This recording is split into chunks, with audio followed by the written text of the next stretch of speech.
Alors ici, on va créer un premier document, fichier nouveau document.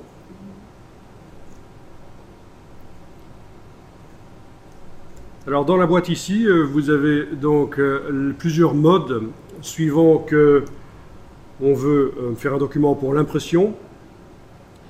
Donc d'origine, les couleurs seront CMJN, donc quadri, 4 encres. Ou alors pour le web, les couleurs seront RVB. Ou pour le mobile. Donc, quoi qu'il en soit, quel que soit le type de document sur lequel on démarre, on pourra malgré tout mettre des couleurs RVB dans un document impression. Et d'ailleurs, je vous dirai que je vous expliquerai et je vous montrerai que c'est d'ailleurs conseillé à notre époque, même si on veut imprimer, et il est conseillé d'utiliser des couleurs qui sont en fait des mélanges de lumière, des couleurs rouge, vert, bleu, lumière, même si on veut au final imprimer avec des encres cyan, magenta, jaune, noir. Même le mode impression, à ce moment-là. Même le mode impression, on va mettre des couleurs et des images RVB. Alors ça paraît bizarre pour les personnes qui ont commencé à étudier la mise en page il y a 15-20 ans. Quand on leur dit ça, ça leur paraît tout à fait bizarre. Mais en fait, depuis plus de 10 ans, Adobe préconise de fonctionner comme ça. Parce que si on travaille avec des images, des couleurs CMJN, on est limité au niveau des couleurs. Elles sont assez ternes, les couleurs très vives, on ne les a pas. Alors on pourrait se dire, mais c'est pas très grave, puisque de toute façon l'impression ne permet que d'imprimer des couleurs ternes, pas très vives.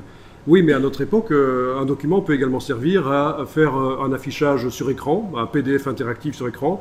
On peut aussi imprimer sur des systèmes d'impression plus performants que la presse de l'imprimeur, donc des presses jets d'encre qui permettent d'imprimer des couleurs très vives, quasiment autant que sur un écran.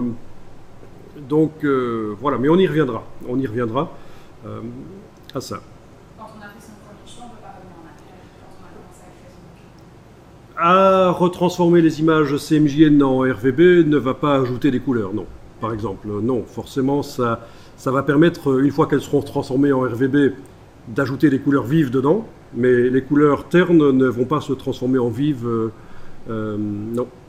Donc il faut y penser au départ, oui.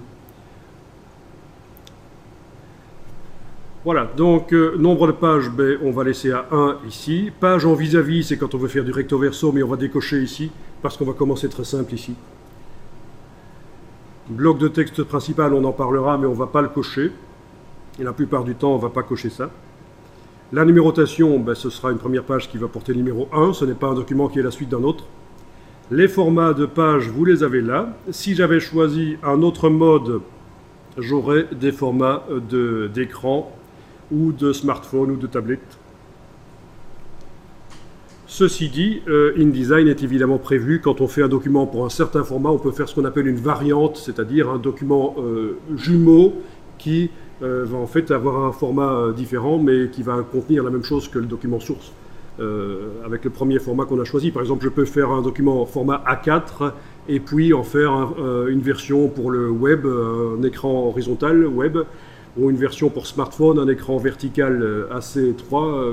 Donc c'est ce qu'on appelle le système des variantes dans InDesign, et ça justement ça fait partie de la formation avancée, de pouvoir créer plusieurs formats au départ d'un seul. Mais quand je parle d'impression et puis de smartphone, etc., mais on peut aussi rester dans le monde de l'impression. Je peux aussi faire un document A4 et au départ de document A4 qui est peut-être une couverture de ma publication, ben en faire une affiche horizontale ou un flyer horizontal. Donc c'est le système des variantes avec une assistance de InDesign qui va repositionner les objets, parce que vous aurez indiqué que tel objet est attaché à tel côté de la page. Il y a un petit travail de préparation si on veut que la variante se fasse le mieux possible. Bien. Donc format A4 vertical, donc portrait. Les colonnes ici, c'est ce qu'on appelle les colonnes guides, c'est-à-dire que je peux très bien faire un document A4 avec une seule colonne et malgré tout pouvoir faire sur cette page plusieurs colonnes de texte avec d'autres systèmes. Donc en fait, ce ne sont pas des véritables colonnes dont on parle ici, ce sont des guides, c'est-à-dire des lignes verticales qui vont m'aider à placer des blocs de texte pour faire des colonnes. Donc il y a plusieurs manières de faire des colonnes dans InDesign. On va voir les deux parce que c'est deux manières de travailler qui peuvent être intéressantes. Donc pour l'instant, vous pouvez laisser à une colonne. La gouttière, c'est l'espace évidemment entre deux colonnes, mais s'il n'y en a qu'une seule, ça n'intervient pas. Vous avez les marges ici. Ce sont également des guides qui vont vous créer une zone à 12,7 mm du bord de la page pour vous indiquer qu'il ne vaut mieux pas mettre des éléments importants trop près du bord de la page. Donc c'est juste une zone de sécurité. Ça ne s'imprime pas. Pourquoi 12,7? Parce que c'est la moitié de 25,4 et 25,4 mm, c'est un pouce anglais. Donc c'est pour ça qu'on a cette mesure bizarre 12,7 ici. C'est un demi-pouce. Ok.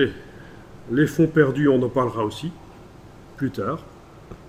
Vous avez la case aperçue depuis quelques versions de InDesign qui vous permet, avant même de cliquer sur OK, de voir ce que ça donne derrière. Bon, ben on va cliquer sur OK.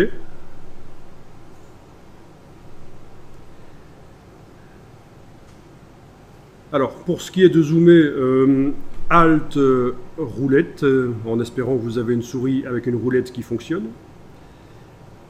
Sinon, pour zoomer, on a aussi le raccourci barre d'espacement, touche contrôle du PC, barre d'espacement ou touche commande du Mac. En fait, au niveau des raccourcis clavier entre Mac et PC, c'est très semblable. Il suffit que, quand on parle de la touche contrôle dans un raccourci clavier sur le PC, on utilise la touche CMD, la touche commande sur le Mac, ce qu'on appelait anciennement la touche pomme. Donc, barre d'espacement, touche contrôle sur le PC, vous avez une loupe positive qui arrive et vous pouvez cliquer et ça zoome en avant. Barre d'espacement, touche contrôle et Alt. Peut-être sur PC juste barre d'espacement et Alt, faut voir. Barre d'espacement, CTRL ALT, c'est la loupe négative et vous pouvez cliquer. Voilà, c'est important de connaître ces raccourcis pour zoomer parce que ça permet de rapidement voyager dans le document. Alors on pourrait dire, mais oui, mais il suffit d'activer la loupe. Mais en fait non, parce que si chaque fois que vous voulez zoomer, vous activez la loupe, c'est très lent, ça va vous faire perdre du temps. Donc il faut connaître le raccourci pour zoomer, les deux qu'on vient de voir. Il vaut mieux, dès le départ, prendre l'habitude de ne pas zoomer en allant enclencher la loupe dans la palette des outils. Alors, il y a d'autres manières de zoomer. Vous avez le CTRL plus et moins sur le clavier. Mais là aussi, c'est... ouais, pourquoi pas. Vous avez la fenêtre de navigation. Mais je ne vais pas l'utiliser ici, d'ailleurs, il faudrait que je vois où elle se trouve maintenant. Mais bon, voilà déjà une première chose. Alors, la palette des outils. La palette des outils, elle est sans doute chez vous sous cette forme-ci, en une colonne. Ce qui n'est pas très pratique pour démarrer à étudier l'étude de InDesign, notamment parce que pour s'y retrouver dans les outils, on n'a pas vraiment une géographie avec des outils l'un à côté de l'autre. Ensuite, on a des échantillons couleurs qui sont minuscules là, donc je pense que pour commencer, ce serait mieux de faire passer la palette des outils en deux colonnes. Et pour ça, vous avez une icône en haut à droite qui sur le PC ressemble à peu près à ça.